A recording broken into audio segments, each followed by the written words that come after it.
नमस्कार दोस्तों। आज हम क्लास 12 की जो हिंदी पुस्तक है 100 मार्क्स की, उसमें जो कविता दिए गए हैं तो उसका पहला कविता है कड़बक। तो कड़बक कविता का भाग 1 हम लोग आज चलने वाले हैं। और कड़बक के रचयिता कौन है? मलिक मोहम्मद जायसी जी हैं। तो इस कविता में सबसे पहले आगे बढ़ने से पहले, है ना, अगर आप मेरे चैनल को सब्सक्राइब नहीं किए हो तो आप मेरे चैनल को एक बार सब्सक्राइब कर दीजिए, लाइक कर दीजिए, और वीडियो अच्छा लगे तो आप इसे शेयर भी कर दीजिए। तो आइए मलिक मोहम्मद जायसी जी द्वारा रचित कविता कड़बक को देखते हैं, लेकिन उसके पहले थोड़ा कवि परिचय कर लेते हैं। मलिक मोहम्मद जायसी जी का जन्म अनुमानित है 1477 ईस्वी में। मलिक मोहम्मद जायसी जी का जन्म 1477 ईस्वी में अनुमानित है और इनका निधन भी 1542 में अनुमानित है। वास्तविक तिथि का पता नहीं चलता है। एक अनुमान के द्वारा ये लगाया गया कि 1477 ईस्वी में इनका जन्म हुआ और 1542 में इनका निधन हो गया। इनका उपनाम था जायसी। और जन्म स्थान कहाँ था? तो इनका जन्म स्थान था जायस, रायबरेली, उत्तर प्रदेश में। तो ये जायस स्थान के रहने वाले थे, इसलिए इनका नाम जायसी पड़ गया। यहाँ पे उनका कुछ प्रमुख रचना दिया गया है ना, जो किताब उन्होंने लिखा, जैसे पद्मावत, चंपावत, इरावत, चित्रावत, है ना, मुखरा नामा, है ना, धनावत, सोरठ, ये इनकी प्रमुख रचनाएं यहाँ पे दी गई है। तो ये ऑब्जेक्टिव तो लगभग एग्जाम में पूछी ही जाती। इसके साथ साथ में कभी कभी ये भी ऑब्जेक्टिव पूछ दिया जाता है कि किस काल के कवि थे। तो ये भक्ति काल के कवि थे। मलिक मोहम्मद जायसी जो थे वो भक्ति काल के कवि थे और निर्गुण प्रेमाश्रयी धारा के कवि थे। अगर आपसे परीक्षा में ये पूछ दे कि किस धारा के कवि थे, तो निर्गुण धारा के कवि थे और प्रेमाश्रयी धारा के कवि थे। आगे बढ़ते हुए अब हम लोग कविता की ओर चलते हैं। ध्यान से समझना है इस कविता को और बड़े अच्छे शब्दों में इस कविता को समझ लेना है। देखिए, पहला लाइन इसका कहता है, ये कविता जो है मलिक मोहम्मद जायसी ने अपने गुण के ऊपर लिखा है। किसके ऊपर लिखा है? गुण के ऊपर लिखा है। और कहते हैं कि व्यक्ति कितना भी कुरूप हो, वो अपनी कुरूपता के कारण, अपने अवगुणों के कारण नहीं जाना जाता है, बल्कि अपने गुणों के कारण जाना जाता है। लोग अगर किसी व्यक्ति को जानते हैं तो उसके गुणों के कारण जानते हैं, उसके अंदर जो अच्छाई होती है उसके कारण लोग उसे जानते हैं। तो इस कविता में भी उन्होंने अपने गुण के बारे में बताया है। तो देखिए, पहला लाइन क्या है? एक नैन कवि मुहम्मद गुणी, एक नैन कवि मुहम्मद गुणी, सोई बिमोहा जेई कवि सुनी, है ना। यानी कि एक नैन कवि मुहम्मद गुणी, मुहम्मद कवि जो हैं यानी मलिक मोहम्मद जायसी जो हैं वो कितने नैन के हैं? एक नैन के हैं, है ना। यानी एक आंख से वो काने हैं, एक आंख उनका नहीं है ना। लेकिन एक आंख के काने होते हुए भी कवि अपने आप को गुणी बताते हैं कि मैं भले ही एक आंख का काना हूँ, लेकिन मैं क्या हूँ? बहुत ही गुणवान व्यक्ति हूँ। सोई बिमोहा जेई कवि सुनी, है ना।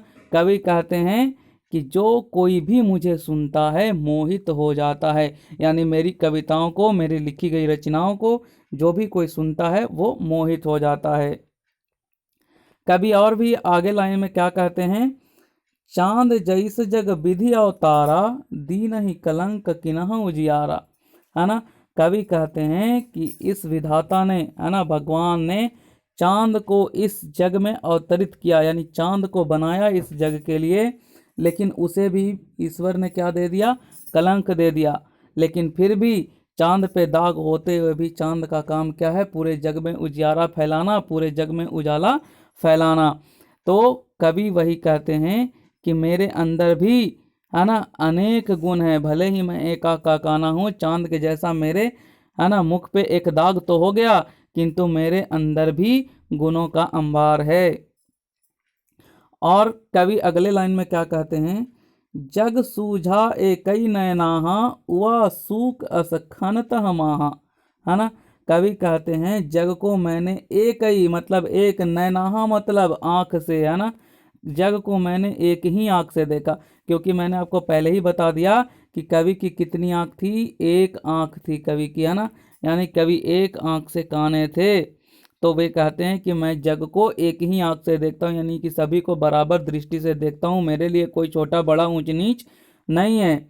उआ सूक अस खनता माहा, है ना, कहता है खनता मीन्स नक्षत्र या तारे जो आसमान में टिमटिमाते हुए दिखाई देते हैं, तो उन तारों के बीच में जिस प्रकार से शुक्र तारा सबसे ज्यादा चमकता है, उसी तरह से मेरे एक आंख है तो क्या हुआ, है ना, मेरे एक आंख में भी उतनी तेज है जितनी कि शुक्र तारा में, यानी कि मैं बिल्कुल सबसे क्या हूं, अलग दिखाई देता हूं, मेरा गुण सबसे अलग है। अगला लाइन में कवि कहते हैं, जौल ही अम्भ ही डांभ न होई, तौल ही सुगंध बसाई न सोई। अर्थात आपने आम के मौसम में देखा होगा कि जब आम में छोटे छोटे फलियां लगना, सो डाब मतलब होता है आम का छोटा छोटा फलिया, जिसको मंजर बोलते हैं हम लोग, है ना। तो जब तक आम का मंजर नहीं लगता, तब तब आम की जो सुगंधित जो सुवास है वो वातावरण में नहीं फैलती, है ना। यानी कि डाब होता है नुकीला, तो नुकीला उसमें अवगुण है, लेकिन नुकीला होते हुए भी आम का जो सुगंध है, जो सुवास है, वो चारों तरफ फैलना शुरू हो जाता है। आप देखिएगा कि आम पकने लगता है तो उस पर काला काला धब्बा लगता है, लेकिन फिर भी आम खाने में मीठा लगता है, उसकी मीठी सुगंध चारों तरफ फैल जाती है। तो कवि भी कहते हैं कि मेरे अंदर अवगुण है, मैं अंग भंग हूं, तो क्या हुआ, मैं भी, मेरे अंदर भी वो सुगंध है ना, यानी मेरे अंदर में भी वो गुण है जिसे लोग पसंद करते हैं। कीन समुद्र पानी जो खारा, तौ अति भयउ असूझ अपारा, है ना। कवि कहते हैं क्या हुआ, जो समुद्र का पानी क्या है, खारा है ना। समुद्र का पानी कैसा होता है, खारा है, तो क्या हुआ, है ना, तौ अति भयउ असूझ अपारा। लेकिन जो समुद्र है वो अथाह है, असूझ है, अपार है ना। कोई उसके बारे में जान नहीं सकता कि उसके अंदर क्या क्या चीज छुपा हुआ है ना। यानी कि गुणों का भंडार है, खारा है, एक अवगुण उसमें है, लेकिन उसके अंदर कितने गुण हैं, बहुत सारे गुण हैं, है ना। उस गुण का कोई पता, कोई था नहीं लगा पाया। जौ सुमेर त्रिशूल विनाशा, भा कंचन गिरि लाग आकाशा, है ना। कवि कहते हैं देखिए, एक बार भगवान शंकर को गुस्सा आ गया और उन्होंने गुस्सा में जो सुमेरु पर्वत है उसको त्रिशूल से विनाश कर दिया। लेकिन वही त्रिशूल के विनाश के कारण, वही त्रिशूल के लगने के कारण, वह जो सुमेरु पर्वत है वो कंचनगिरी यानी सोने का हो गया, है ना, और आकाश में जा सटा, यानी बहुत ज्यादा ऊंचा हो गया, है ना।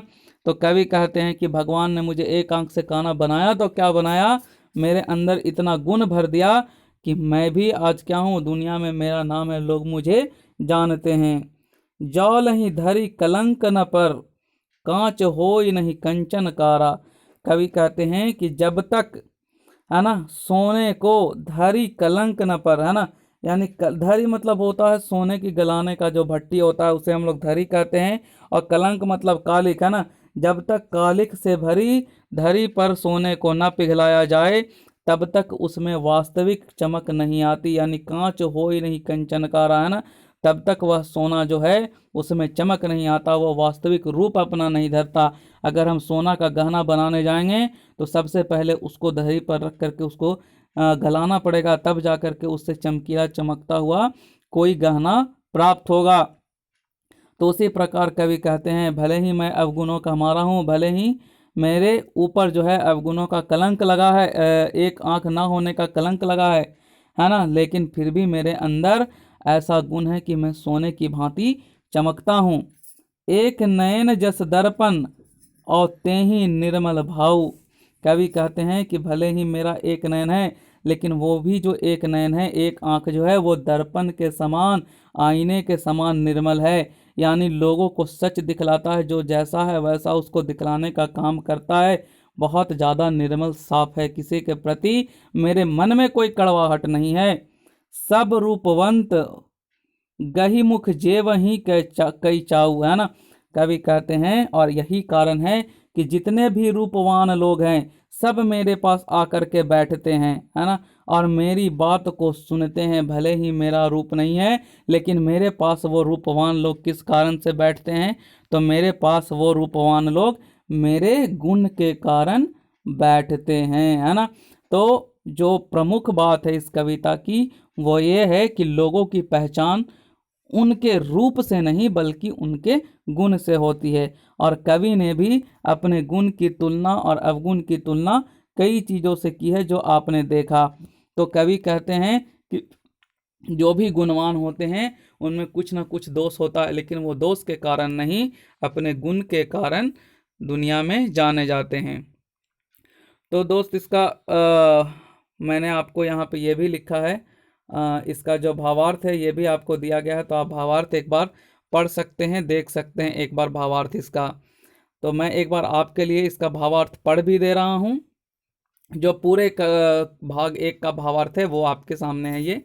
गुणवान मोहम्मद कवि का एक ही नेत्र था, किंतु फिर भी उनकी वाणी में वह प्रभाव था कि जिसने भी सुनी वही विमुग्ध हो गया, यानी मोहित हो गया।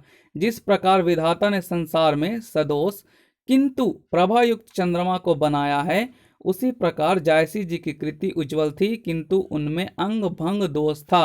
पहले ही मैंने आपको बताया कि संसार में भगवान ने बहुत सारी चीज़ों को बनाया है, लेकिन उन सारी चीज़ों में है ना कुछ दोष है और कुछ गुण भी हैं। उसी प्रकार मलिक मोहम्मद जायसी भी है ना, उनकी कृति बहुत उज्जवल थी, चारों तरफ उनकी कृति उनका नाम यश उनका फैला हुआ था, भले ही उनमें क्या था, अंग भंग का दोष था। जायसी जी समदर्शी थे क्योंकि उन्होंने संसार को सदैव एक ही आंख से देखा है ना। मैंने पहले ही आपको बताया कि वो संसार को एक आंख से देखते थे क्योंकि उनके पास एक ही आंख थी, इसलिए वो समदर्शी थे, सबको बराबर की दृष्टि से देखते थे। उनका वह नेत्र अन्य मनुष्य के नेत्रों से उसी प्रकार अपेक्षाकृत तेज युक्त था जिस प्रकार तारागण के बीच उदित हुआ शुक्र तारा है ना, यानी उनकी आंखों में एक ऐसी चमक थी जिस प्रकार से अनेक तारों के बीच में शुक्र तारा चमकता है। जब तक आम के फल में डाब काला धब्बा है ना नहीं होता, तब तक वह मधुर सौरभ सुवासित नहीं होता। मैंने पहले आपको बताया कि जब आम पकना शुरू कर देता है तो उसके ऊपर काला काला धब्बा लगना भी शुरू हो जाता है, और काला धब्बा लगता है तभी पता चलता है कि आम पक गया है, और उसमें खुशबू सुवासना जो है वो आ जाती है और वो वातावरण को सुवासित सुगंधित करता है। समुद्र का पानी खारा होने के कारण भी वह अगाध अपार है ना, यानी समुद्र के पास भी दोष है, जो अथाह है अपार है वह भी खारा है, लेकिन खारा होने के बाद भी उसका जो रहस्य है वो कोई पता नहीं कर पाया है ना। तो कवि कहते हैं कि मेरे पास भी इन्हीं गुणों के कारण पूरी दुनिया मुझे जानती है। तो आज ये वीडियो को मैं यहीं समाप्त करता हूँ। मुझे उम्मीद है कि आपको ये अच्छा लगा होगा। तो दोस्तों, अगर आपको ये अच्छा लगे तो एक बार इसे लाइक कर दीजिए, शेयर कर दीजिए, और मेरे चैनल को अगर अभी तक आपने सब्सक्राइब नहीं किया है तो इसे सब्सक्राइब कर दीजिए और बेल आइकन का बटन दबा दीजिए ताकि मेरे वीडियो का नोटिफिकेशन सबसे पहले आप तक पहुंच सके। धन्यवाद।